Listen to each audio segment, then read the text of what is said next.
مساء الخير.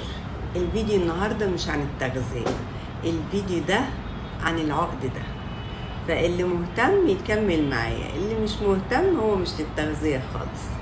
مبدئيا العقد ده من الستور بتاع اختي دكتورة هالة مسعد.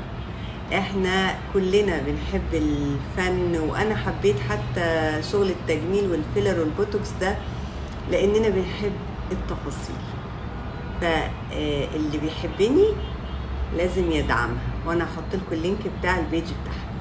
لكن انا بقى اكتشفت حاجة غريبة جدا مع العقد ده.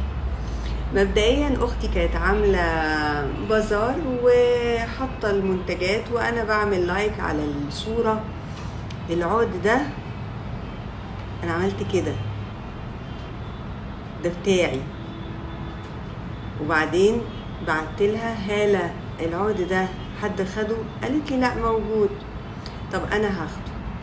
وراحت الايام وما تقابلناش، وقابلتها تاني، هالة العقد ده بكام؟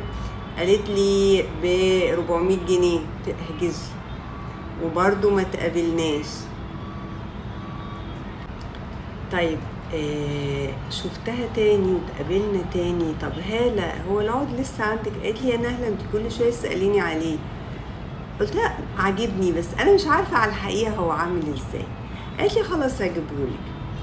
فانا لما شفته طبعا مش عايزه اقول لكم انا انبهرت، وحصل حاله حقيقي مش عشان هي اختي، انا بكلمكم بجد، وعايزه الناس بتوع علوم الطاقه وبتوع اليوجا والحاجات اللي انا بحبها دي يردوا عليا. انا يعني لما لبسته النهارده رفعت شعري ميك اب نود، لابس، حاسه اني مش عايزه يبان فيا حاجه الا العقد ده. النهارده من احلى ايام حياتي، حاسه اني انا في مود بقالي كتير ما وصلتلوش. فبسالها هلا هو ده الحجر ايه؟ قالت لي عقيق. قلت لها عقيق؟ انا اعرف ان العقيق بني. قالت لي لا في الوان كتير. دخلت اعمل سيرش عن العقيق الازرق، يعني انبهرت. بيدي ستابيليتي وهدوء وسلام، وعارفين اليوجا اللي هو مايند سول اند بادي والبالانس ده. فهل دي حقيقه ولا هو عشان بتاع اختي، ولا انا عشان بحب الازرق؟ قولوا لي رايكم.